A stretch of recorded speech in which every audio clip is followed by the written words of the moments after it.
வணக்கம், நலமாக இருக்கீங்களா? நான் லக்ஷ்மி பாய். இது கிரீன்ஸ் கவுன்சிலிங். வழக்கமாக எங்கள் வீட்டுக்கு ஒரு பாட்டி வருவாங்க. அவங்கக்கிட்ட ஏதாவது ஒரு கதை பேசிகிட்டு இருப்பேன். அப்போ சொன்னேன், எங்கள் அம்மாவுக்கு கையில் பெருவிரலில் அடிபட்டிருக்கு, அவங்களால ஒரு வேலையும் செய்ய முடியல அப்படின்னு அவங்கக்கிட்ட சொன்னேன். உடனே அழகாக ஒரு விளக்கம் கொடுத்தாங்க. ரொம்ப இன்ட்ரெஸ்டிங்காக இருந்தது. அதனால் அவங்கள திருப்பி சொல்ல சொல்லி உங்களுக்காக இப்போது அதை போட்டு காட்ட போகிறேன்.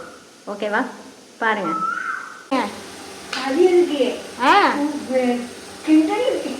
சொல்லுங்க, நல்லா சொல்றீங்க. இந்த வரல நான் கோயிலுக்கு போனா முன்னாடி நிப்பேன்னு சொல்லுவோம். அந்த வரல அந்த வரல கல்யாண வீட்டுல என்னதானே கூடுவேங்கம்மா. இது நான் தானே எல்லாத்துக்கும் மூச்சுருக்கேங்கம்மா. இது வார ஆடெல்லாம் நான் காட்டுவேன் எங்க அப்படின்னு சொல்லுவான். இந்த வரையும் நான் இல்லாம என்ன பண்ணுவேங்க. சூப்பர் பாட்டி. என்ன பாட்டி சொன்னது புரிஞ்சுதா? அதாவது அவங்க சொன்னது, இந்த விரல் சொல்லுமா, நான் தான் எல்லாத்துலேயும் முன்னாடி நிற்கிறேன் அப்படின்னு. ரெண்டாவது விரல் சொல்லுமா, கல்யாண வீட்டிலலாம் என்ன தான் கூப்பிடுவாங்க அப்படின்னு. மூணாவது விரல் சொல்லுமா, நான் தான் எல்லாருக்கும் மூத்தவன் அப்படின்னு. நான்காவது விரல் சொல்லுமா, நான் தான் எல்லாத்தையும் காட்டி கொடுக்குறேன்னு. இந்த அஞ்சாவது விரல் சொல்லுமா, நான் இல்லாமல் நீங்கள் எந்த வேலையும் பார்க்க முடியாது அப்படின்னு. இதுலேருந்து நம்ம என்ன தெரிஞ்சுக்கலாம்? ஒவ்வொரு விரலும் ஒவ்வொரு மாதிரி இருக்குது. ஸோ யாருமே ஒரே மாதிரி கிடையாது, எல்லாருமே வித்தியாசமாக இருக்கும்.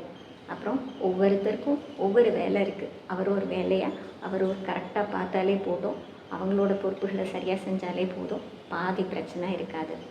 ஃபைனலி இதில் சொல்லப்பட்ட முக்கியமான விஷயம், என்ன தான் எல்லா விரலும் இருந்தாலும் பெருவிரல் இல்லைன்னா எப்படி நம்மளால் இயல்பாக எல்லா வேலையும் பார்க்க முடியாதோ, என்ன தான் நீங்கள் மற்ற விஷயத்துக்கு எல்லாம் அக்கறை காட்டினாலும் உங்கள் வாழ்க்கையில் எதுக்கு முக்கியத்துவம் கொடுக்கணும், எதை ப்ரையாரிட்டியில் வைக்கணும் அப்படிங்கிற தெளிவு இல்லைன்னா, அதற்கான முயற்சியும் எஃபர்ட்டும் அதற்கு ஒரு முக்கியத்துவம் கொடுத்து நீங்கள் அதை செய்யலை அப்படின்னா உங்களோட வாழ்க்கை ரொம்ப பாரமாக தெரியும்.